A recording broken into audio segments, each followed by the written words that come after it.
Good morning, student. Hello, hi. I am Sangeeta Mishra. Welcome to Aaradhya institute. Aaradhya institute में आप सभी का एक बार फिर से स्वागत है. तो फिर आप लोगों को क्लास कैसी लगती है ज़रूर बताइएगा कमेंट में. कमेंट करिएगा, कमेंट लिखिएगा, ठीक है. और ज़्यादा से ज़्यादा इसको शेयर करिए, सब्सक्राइब करिए, ताकि जो भी मैं क्लास डालूँ आप लोग के पास पहुँचे, ठीक है.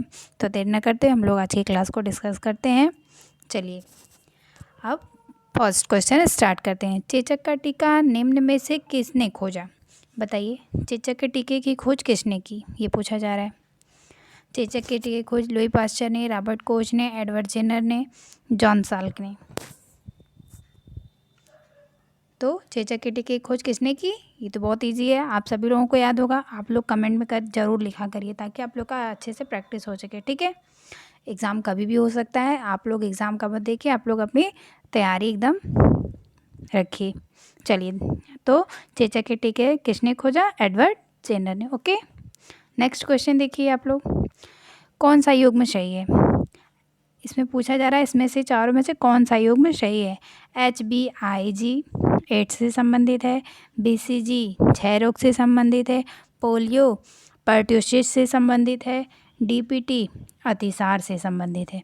तो बताइए, तो HBIG किससे संबंधित है? ये रॉन्ग है, हेपेटाइटिस से संबंधित है. किससे संबंधित है? हेपेटाइटिस, ठीक है. BCG किससे संबंधित है? क्षय रोग, ये राइट है. BCG किससे संबंधित है? क्षय रोग से. पोलियो पर्टुसिस से संबंधित नहीं है, पोलियो रोग से संबंधित है, ठीक है. DPT क्या है? डिप्थीरिया पर्टुसिस टिटनेस, उससे संबंधित है. ये भी रॉन्ग हो गया, ठीक है. तो हमारा आंसर क्या होगा? बी, ठीक है. नेक्स्ट क्वेश्चन देखिए. कौन सा टीका 3 रोग से शिशु की सुरक्षा करता है? बताइए. BCG करता है, DPT करता है, ATS करता है, TAB करता है. तो कौन सा टीका 3 रोगों से शिशु की रक्षा करता है? तो बस BCG तो 6 रोग के लिए है.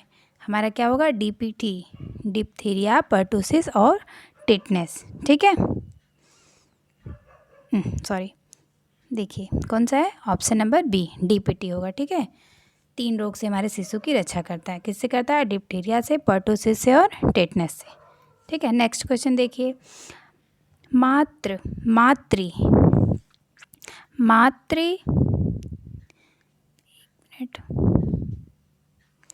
मातृ बाल मृत्यु दर कम करने का उपाय है. बताइए, मातृ बाल मृत्यु दर कम करने का, ठीक है. ये रॉन्ग है. चलिए, मातृ बाल मृत्यु दर कम करने का उपाय है. क्या उपाय बताइए? यौन शिक्षा का ज्ञान होना, घर पर प्रसव होना, मातृ एवं शिशु कल्याण सेवा प्रसार, प्रशिक्षण का होना, दाइयों का होना, प्रशिक्षित दाइयों का होना, ठीक है. चलिए, प्रशिक्षित दाइयों का होना. तो बताइए आप लोग, मातृ बाल मृत्यु दर को कम करने का क्या उपाय है? यौन शिक्षा का ज्ञान होगा हमें तो मातृ बाल मृत्यु दर को कम नहीं कर सकते. घर पे प्रसव कराने से तो नहीं हो सकता. तो हमारा किससे होगा? कोई ऑप्शन नंबर सी, मातृ एवं शिशु कल्याण सेवा का प्रचार प्रसार अगर हम करेंगे तो उससे बाल मृत्यु दर और मातृ मृत्यु दर को कम किया जा सकता है, ठीक है. उसका प्रचार प्रसार करेंगे कि कैसे करना चाहिए, ठीक है. कैसे माँ को बचाना चाहिए, कैसे बच्चे को बचाना चाहिए, घर पे प्रसव नहीं कराना चाहिए. इससे घर पे प्रसव कराने से क्या होता है? माँ और बच्चे दोनों को खतरा होता है, ठीक है. तो इसका प्रचार प्रसार जितना अधिक किया जाएगा उतना ही बाल मृत्यु दर और मातृ मृत्यु दर को कम किया जा सकता है, ठीक. आई होप आप लोग को समझ में आया होगा. नेक्स्ट क्वेश्चन देखिए. हेपेटाइटिस बी वैक्सीन की तीसरी खुराक देनी चाहिए. कब देनी चाहिए पूछा जा रहा है. हेपेटाइटिस बी वैक्सीन की तीसरी खुराक कब देनी चाहिए? पहली खुराक के 2 माह बाद, दूसरी खुराक के 3 माह बाद, पहली खुराक के 5 माह बाद या पहली खुराक के 6 माह बाद. तो बताइए कब देनी चाहिए? तो पहली खुराक के 6 माह बाद. ये सब क्वेश्चन आप लोग को याद करने वाला है. आप लोग ये सब क्वेश्चन को ज़रूर याद करें, ठीक है. एग्ज़ाम में इसमें से 1-2 क्वेश्चन 3 क्वेश्चन ज़रूर आते हैं, तो ठीक है. आप लोग अपनी ये सब तैयारी किए रहिए टीके से रिलेटेड. चलिए, नेक्स्ट क्वेश्चन देखिए. पिंसर ग्रास इस उम्र के आसपास विकसित होता है. तो बताइए, पिंसर ग्रास, जो पिंसर ग्रास है क्या? पिंसर ग्रास क्या है? पिंसर ग्रास किसी चीज़ को पकड़ने का तरीका होता है, ठीक है। पिंसर ग्रास क्या होता है आप लोग जान लीजिए, किसी चीज़ को पकड़ने का तरीका होता है। जो बच्चे छोटे होते हैं तो वो कैसे पकड़ते हैं बताइए आप लोग। तो हमारा पिंसर ग्रास इस उम्र के आसपास विकसित होता है बच्चों में। तो 18 से 24 माह में, 15 से 18 माह में, 9 से 12 माह में, 3 से 6 माह में। तो हमारा पिंसर ग्रास किस उम्र के आसपास विकसित होता है? तो हमारा 9 से 12 माह में पिंसर ग्रास हमारा विकसित होता है, ठीक है। ये आंसर है बी। ओके, चलिए नेक्स्ट क्वेश्चन देखिए। दूसरों के अनुसार स्वयं के व्यवहार को ढालने की क्षमता होती है सामाजिक विकास से, गत्यात्मक विकास से, भावनात्मक विकास से या बौद्धिक विकास से। तो हम दूसरों के अनुसार अपने व्यवहार को ढाल रहे हैं। किसके अनुसार? दूसरों के अनुसार अपने व्यवहार को ढालना। तो हमारा क्या होगा? सामाजिक विकास होगा, ठीक है। हमारा भावनात्मक विकास तो भावना हमारे अंदर आती है, तो उससे तो हमारा होगा नहीं। बौद्धिक विकास हम अपने बुद्धि का प्रयोग करेंगे तो उससे उसके अनुसार स्वयं को हम नहीं ढाल पाएंगे, ठीक है। हम पूछा है दूसरों के अनुसार, ठीक है। तो हमारा क्या होगा? सामाजिक विकास होगा, दूसरों के अनुसार समाज में रहकर, ठीक है। दूसरों के बारे में सोचना करना ये सब, ठीक है। चलिए नेक्स्ट क्वेश्चन देखिए।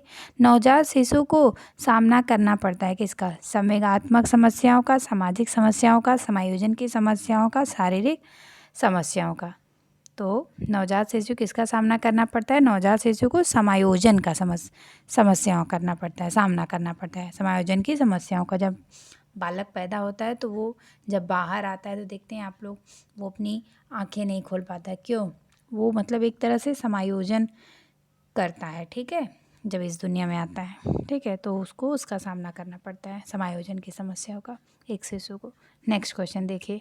विकास के सभी क्षेत्र होते हैं एक दूसरे संबंधित होते हैं, एक दूसरे पर निर्भर होते हैं, वातावरण से संबंधित होते हैं या आनुवांशिकता से संबंधित होते हैं।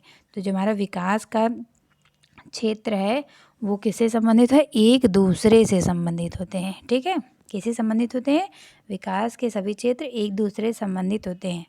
और कभी भी एक दूसरे पर निर्भर आप लोग मत मारिएगा, नहीं तो सब खत्म हो जाएगा जब सब लोग एक दूसरे पर निर्भर हो जाएंगे, ठीक है। तो एक दूसरे से क्या होते हैं? कोरिलेट होते हैं, संबंधित होते हैं। चलिए नेक्स्ट क्वेश्चन देखिए। पैर की उंगलियों को पंखे के समान फैलाना क्या कहलाता है बताइए। जब एक बच्चा छोटा होता है तो उसके पैर को जब सहलाया जाता है तो पंखे के समान अपनी उंगलियों को फैलाता है, तो उसे क्या कहते हैं? सहज क्रिया, आकुंचन, सामान्यकृत, इनमें से कोई नहीं।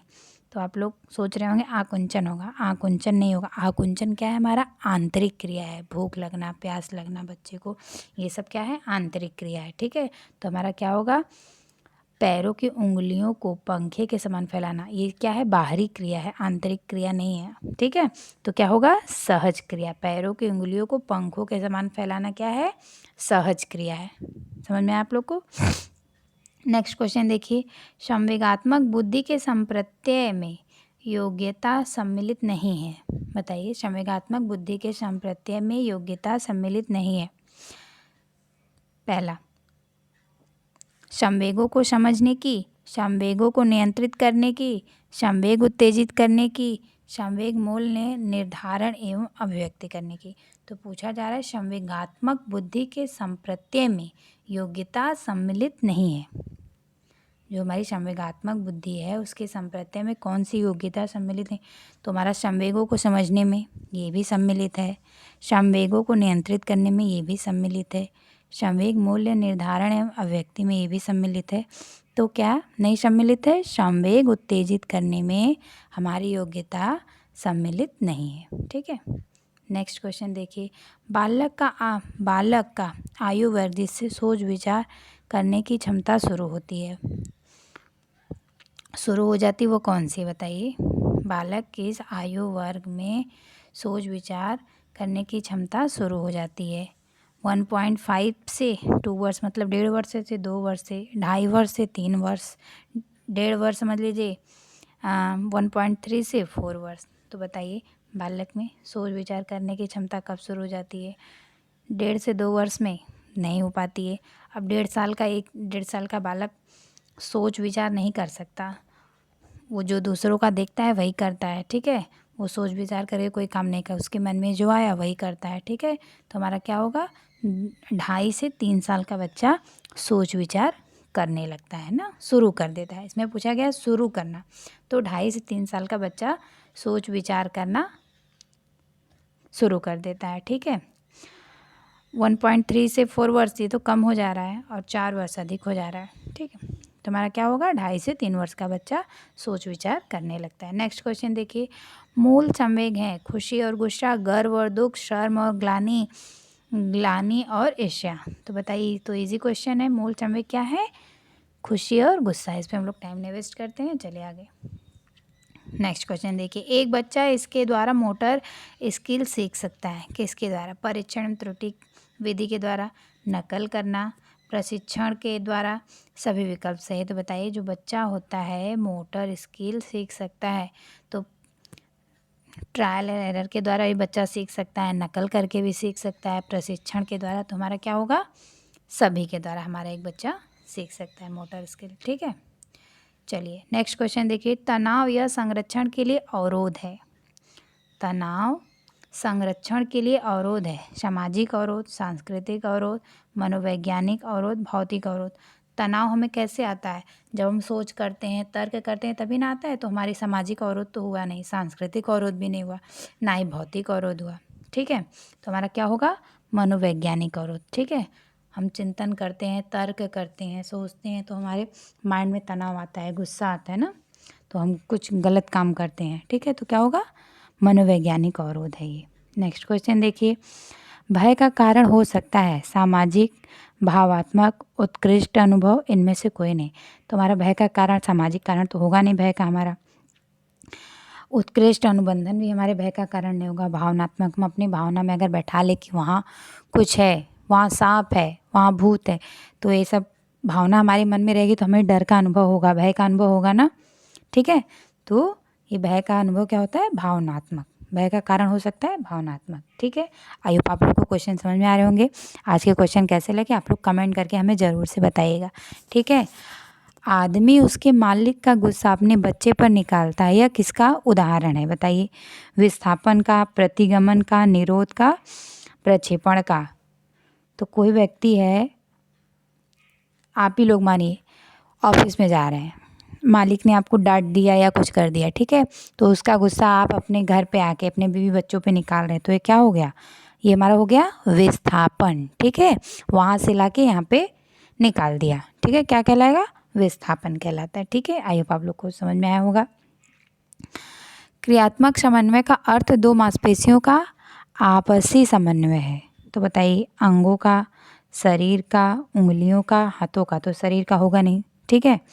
तो हमारा क्या होगा, अंगों का हो जाएगा, ठीक है। अंगों में क्या, सॉरी, हमारा अंगों का हो जाएगा। अंगों में क्या आता है, अंगों, उंगलियां और हाथ दोनों आ जाती है ना।